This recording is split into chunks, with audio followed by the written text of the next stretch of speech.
আমরা এতক্ষণ ফুতুরো স্যাম্পলিচে এর কাজ করেছি, ফুতুরো স্যাম্পলিচে এর রেগুলার ফর্মুলাটা দেখে নিয়েছি। এখন আমরা কিছু ইররেগুলার ফর্মুলা দেখব। ওকে, তো ইররেগুলার ফর্মুলা দেখার আগে আরো একটা বিষয় দেখাচ্ছি। আপনারা যদি এই ফর্মুলা অনুযায়ী কাজ করতে চান, এখানে দেখুন একটা ফর্মুলা, এটা দিয়েও কাজ করতে পারবেন। হ্যাঁ, এই ফর্মুলা দিয়েও কাজ করতে পারবেন। কিভাবে? অ আই আ এমো এতে আন্ন, এই ফর্মুলাটা একটু নিয়ে নেবেন।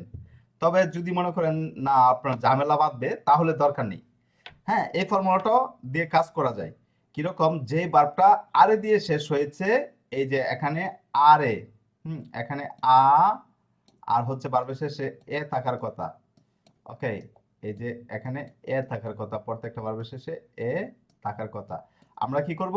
এই এটা বাদ দিয়ে দিব, এ বাদ দিয়ে এই ফর্মুলাটা অ্যাড করব। মানে শুধু ভার্বের শেষে এক অক্ষর বাদ দিব, তিন অক্ষর না। অন্যান্য টেন্সে তিন অক্ষর বাদ দিতে হয়েছে, কিন্তু এখানে আমরা শুধু এক অক্ষর বাদ দিব। এক অক্ষর বাদ দিয়ে ভার্ব যেভাবে আসুক না কেন, ভার্ব আরে দিয়ে শেষ হোক, এরে দিয়ে শেষ হোক, কিংবা ইরে দিয়ে শেষ হোক, যেভাবে আসুক না কেন, শুধু লাস্টের অক্ষর বাদ দিয়ে আমরা অ আই আ এমো এতে আন্ন এটা বসাবো। হ্যাঁ, তবে যদি কোনো ভার্ব আরে দিয়ে শেষ হয়, সেক্ষেত্রে এই আরে থেকে এরে করে নিতে হবে। ওকে, এখানে আরে ছিল, এটাকে এরে এরে করে নিতে হবে। ওকে, এই যে দেখুন এখানে এই অক্ষরটা, এখানে আ থাকার কথা, কিন্তু এখানে এ দেওয়া হয়েছে। এটা করে নিলে আপনারা এই ফর্মুলা অনুযায়ী কাজ করতে পারবেন। লাস্টে একই, এই যে অ আই আ এমো এতে আন্ন, সকল আমরা একটু আগে যে ফর্মুলাগুলো দেখেছি এগুলোর ক্ষেত্রেও কিন্তু সেম। এই যে দেখুন, অ আই আ এমো এতে আন্ন, ঘুরে ফিরে একই। তবে এবার এই ফর্মুলাটা যদি প্রয়োগ করেন সহজ হয়ে যাবে। ওকে, আচ্ছা, এরপর আহ স্যার, আমরা, আসলে হ্যাঁ, আমরা এইখানে কোন ফর্মুলাটা ইউজ করব? এই যে লাস্টে এই যে যে এটা এটা লাস্টের। এটা প্রথম ফর্মুলাটা শিখেন, একদম সহজ। এটা তার কোনো ঝামেলা নাই, জাস্ট ফর্মুলা অনুযায়ী কাজ আচ্ছা করবেন, আচ্ছা মুখস্থ বিদ্যা যেটা আর কি। আচ্ছা আচ্ছা আর এটা শিখে নিলে আচ্ছা। একটু পরে একটু কাজ আছে, ওই কাজটাতে আপনার সহজ হবে আর কি। ও আচ্ছা আচ্ছা, আচ্ছা, ঠিক আছে, দেখি তাহলে। এই যে দেখুন, এখন আমরা কিছু ইররেগুলার ফর্মুলা দেখব। মানে দুইটা ইররেগুলার ফর্মুলা রয়েছে, অনিয়মিত ফর্মুলা। আর এই অনিয়মিত ফর্মুলাটা কেন এসেছে? অনিয়মিত ফর্মুলাটা এসেছে এই যে উচ্চারণের কারণে। আমি আপনাদেরকে উচ্চারণের ক্লাসে বলেছিলাম যে ছি অক্ষর এবং জি অক্ষরের ঝামেলা কি আপনার টেন্সের মধ্যেও পাবেন। শুধু টেন্স না, আর্টিকেলও পাবেন। মানে সমস্ত ইটালিয়ান যত গ্রামার রয়েছে, এই গ্রামার আর্টিকেলের মধ্যে পাবেন এই ছি অক্ষর আর জি অক্ষরের ঝামেলা। বুঝতে পেরেছেন? তো এই যে ফর্মুলাটা, এই যে ফর্মুলাটা দেখুন, ফর্মুলাটা কি? ফর্মুলাটা হচ্ছে ই verbi che terminano in care e gare। যদি কোনো ভার্ব কারে এবং ঘাড়ে দিয়ে শেষ হয়, কারে এবং গারে, এই যে একটা হচ্ছে ছি অক্ষর, মানে ছি আরে কারে, আর একটা হচ্ছে ছি জি আরে গারে। মানে ভার্বের মধ্যে, ভার্ব তো মূলত হচ্ছে আরে দিয়ে শেষ হয়, আরে এর ইরে দিয়ে শেষ হয়, ঠিক না? এই তিন তিন অক্ষর দিয়ে শেষ হয় না? তো এই তিন অক্ষরের পূর্বে যদি, মানে আরে, আরে এর পূর্বে যদি জি অক্ষর পান বা ছি অক্ষর পান, তখন কি হবে? ফর্মুলাটা একটু চেঞ্জ হয়ে যাবে। এখন কি করতে হবে? আজুঙ্গন ওনা আক্কা, একটা আক্কা অ্যাড করতে হবে। আক্কাটা কোথায় অ্যাড করতে হবে? আক্কাটা হচ্ছে ছি অক্ষর এবং জি অক্ষরের পরে, মানে আরে এর পূর্বে অ্যাড করতে হবে। ওকে, আরে এর পূর্বে অ্যাড করতে হবে। আরো সহজ করে বুঝাচ্ছি, যদি কোনো ভার্ব কারে এবং ঘাড়ে দিয়ে শেষ হয়, সেক্ষেত্রে আমরা কি করব? হ্যাঁ, ভার্বের শেষে যে আরে রয়েছে, আরে তো আমরা বাদ দিব। ভার্বের শেষে যে আরে রয়েছে, আরে আমরা বাদ দিয়ে ফর্মুলা অ্যাড করব। তো যে ফর্মুলা অ্যাড করব, ওই ফর্মুলার পূর্বে আমরা একটা আক্কা যুক্ত করব। বিষয়টা বুঝতে পেরেছেন? আবারও বলছি, যদি কোনো ভার্ব কারে এবং ঘাড়ে দিয়ে শেষ হয়, ভবিষ্যৎকালের কনজুগেট বা কনিউগারে যখন করবেন, তখন আমরা আরে বাদ দিয়ে দিব, আরে বাদ দিয়ে ফর্মুলা অ্যাড করব, ঠিক না? এটাই তো স্ট্রাকচার। তো আর এ এবং আর এ বাদ দেওয়ার পরে আমরা যে ফর্মুলা অ্যাড করব, এই যে দেখুন ফর্মুলা এরো, এরাই, এরা, এরেমো, এরেতে, এরান্ন। এই যে ফর্মুলার পূর্বে আমরা আক্কা যুক্ত করব। এই যে দেখুন এখন লাল কালিতে আক্কা দেওয়া আছে, আক্কা বলতে এইচ, মানে ফর্মুলাটার পূর্বে যুক্ত করব। বুঝতে পেরেছেন? যেরকম জি জকারে, জকারে থেকে হয়ে যাবে জকেরো। ওকে, এরপরে জকেরাই, জকেরা, জকেরেমো, জকেরেতে, জকেরান্ন। পাগারে, পাগারে থেকে হয়ে যাবে পাগেরো, পাগেরাই, পাগেরা, পাগেরেমো, পাগেরেতে, পাগেরান্ন। এখানে যদি আক্কাটা না যুক্ত করতাম, এটা কিন্তু উচ্চারণের কারণে আমাদের ফর্মুলা শিখতে হয়েছে। এই যে দেখুন আক্কাটা যদি কেটে দেয় তাহলে কি পাগেরো হবে না পাজেরো হবে? পাজেরও হবে, পাজেরো হবে। কেন পাজেরো হবে? হবে। কেন হবে? কারণ এই জির পরে এ থাকলে জির উচ্চারণ করে নাকি? জি এরপরে এই যে এখানে যদি আমরা আক্কাটা কেটে দেই, সেক্ষেত্রে জোকেরও হবে না জোচেরও হবে? জোচেরও, জোচেরও হবে, কারণ চির পরে এ অক্ষর থাকলে চির উচ্চারণ করে। তো চির এখানে উচ্চারণ। হ্যাঁ, এখানে আর কর উচ্চারণ করবে না, ঠিক না? এই দেখুন প্রথমটা কিন্তু কর উচ্চারণ করেছে, এই যে জ কারে, ছি আ কা, কানা, এরে এরে, জ কারে। এখন এটাকে যদি আমরা রেগুলার ফর্মুলায় কাজ করি, তো সেক্ষেত্রে জচেরো, জচেরা এরকম হয়ে যাবে, পাজেরো, পাজেরাই এরকম হয়ে যাবে। কারণ কি, প্রথম আমাদের ভার্ব হচ্ছে গ উচ্চারণ করছে, ঠিক না? মূল ভার্বটা কি গয়ের উচ্চারণ করছে না, পা গারে, ঠিক না? তো এখানে ফর্মুলা যেহেতু এরো, এরাই, এরা, এখানে এ অক্ষর চলে আসছে। আপনি যদি বিষয়টা ভালোভাবে কন্ট্রোল করেন, এই যে এ অক্ষর চলে আসছে, এটা হচ্ছে যারা ভাষা লিখছে অনেক মানে খেয়াল করে লিখছে আর কি। এই যে এ অক্ষর যেহেতু চলে আসছে, তো এ অক্ষরের কারণে কি উচ্চারণ চেঞ্জ হয়ে যাচ্ছে।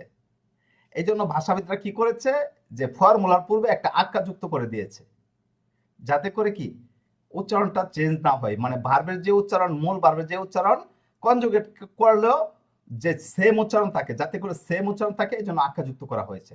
ওকে, আশা করি বিষয়টা বুঝতে পেরেছেন। ডাউট থাকলে বলতে পারেন।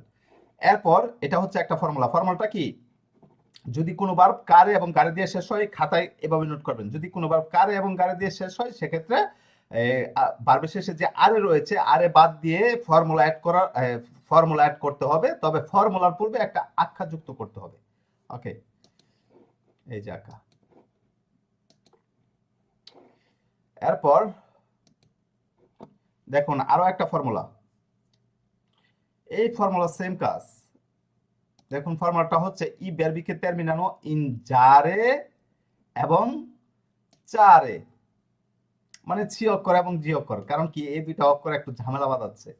আর এই দুইটা অক্ষর যদি ঝামেলা না বাঁধাতো, তাহলে ইটালিয়ান ভাষায় আরো এখানে 2টা থেকে 4টা অক্ষর যুক্ত করতে হতো, আরো 2টা অক্ষর যুক্ত করতে হতো।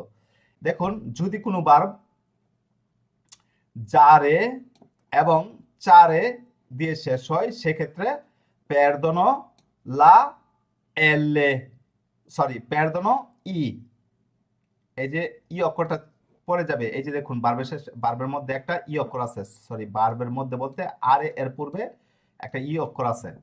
এই যে দেখুন ভার্বটা হচ্ছে মানজারে। তো এটা যদি মানজারে আমরা যদি কাজ করি, এখানে যেহেতু এ অক্ষর চলে আসছে, উচ্চারণ চেঞ্জ হয়ে যাবে। হ্যাঁ, উচ্চারণ মানে একটু ব্যতিক্রম হয়ে যাবে। এই জন্য ই অক্ষরটা বাদ দিয়ে দেওয়া হয়েছে, ঠিক আছে?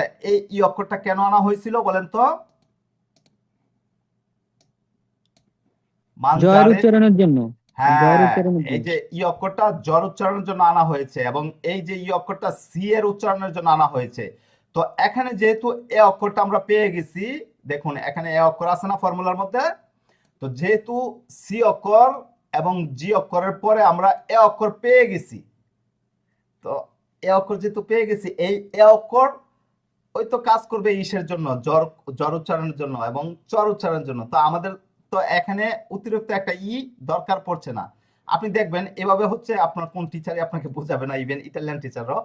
তো এখানে ই অক্ষরটা আমাদের দরকার পড়ছে না। কেন দরকার পড়ছে না?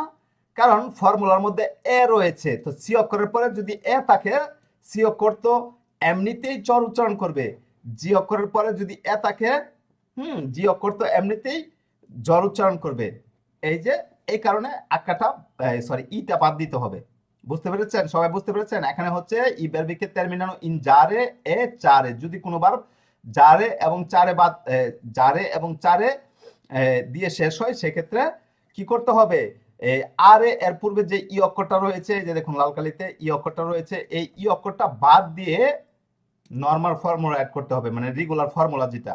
এই যে দেখুন এরো, এরাই, এরা, এরেমো, এরেতে, এরান্নো, এরো, এরাই, এরা, এরেমো, এরেতে, এরান্নো। ইটালিয়ানরা আপনাকে এই ফর্মুলাটা শিখাবে, এই যে অ, আই, আ, এমো, এতে, আন্নো। যদি কোনো স্কুলে যান তাহলে বুঝতে পারবেন যে অ, আই, আ, এমো, এতে, আন্নো, এই ফর্মুলাটা শেখানোর চেষ্টা করবে। তবে আমি আপনাদেরকে যে ফর্মুলাটা দেখিয়েছি এটা হচ্ছে আমার কষ্ট করে বের করা, ঠিক আছে? ঘুরে ফিরে ফর্মুলা একই। আপনার ইটালিয়ান টিচাররা দেখাবে ওই ফর্মুলা, আমি আপনাদেরকে এই ফর্মুলাটা দেখাচ্ছি। হ্যাঁ, মানে মূলত হচ্ছে ভাষাটা যিনি লিখেছেন উনি কোন পারপাসে, উনি কিভাবে লিখেছেন ওইটা খেয়াল করার, হ্যাঁ ওইটা খেয়াল করতে পারলে আপনি হচ্ছে ভালোভাবে বুঝবেন। আর এটা তো আপনাদের কাজ না যে কেন লিখেছে, কেন মানে কেন এরকম হলো। আমি জাস্ট আপনাদের বোঝার সুবিধার্থে আমি ওইখানে ইমাজিন করেছি যে কি কারণে এটা এরকম হয়েছে, তখন আস্তে আস্তে বিষয়টা খুলে গেছে, যে বিষয়টা চলে আসছে। যে দেখুন এখানে ই বাদ দেওয়ার কি দরকার ছিল বা আ বাদ দেওয়ার দরকার ছিল কি, তখন হিসাব করে বের করলাম যে আরে ফর্মুলা তো এরো, এরাই, এরা, এরেমো, এরেতে, এরান্নো। এটা ইটালিয়ান টিচাররাও আপনাদেরকে সহজে বুঝাবে না, যে ফর্মুলাটা তো যেহেতু এরকম, তাহলে এখানে এ অক্ষর যেহেতু আছে আমার কি আর চির উচ্চারণ এবং চর উচ্চারণ এবং জর উচ্চারণের জন্য এ অক্ষর প্রয়োগ করতে হচ্ছে না, ঠিক না? বা ই প্রয়োগ করতে হচ্ছে না, ইটা বাদ দিয়ে দিছে। এই জন্য জাস্ট এরকম ভাবে আপনি আপনি মুখস্থ করবেন যে আমাকে কারে এবং গারে আসলে আকার যুক্ত করতে হবে, আর যদি চারে এবং জারে আসে তাহলে বার্বের মধ্যে যে ই অক্ষর আছে এটা বাদ দিতে হবে। এতটুকু মুখস্থ করবেন, এত ঝামেলার দরকার নাই। আমি আপনাদেরকে বুঝিয়ে সহজ করে দিলাম কেন। ওকে, আচ্ছা, তো এই দুইটা ফর্মুলা আপনারা শিখে নেবেন। এরপর আমরা যে কাজটা করব,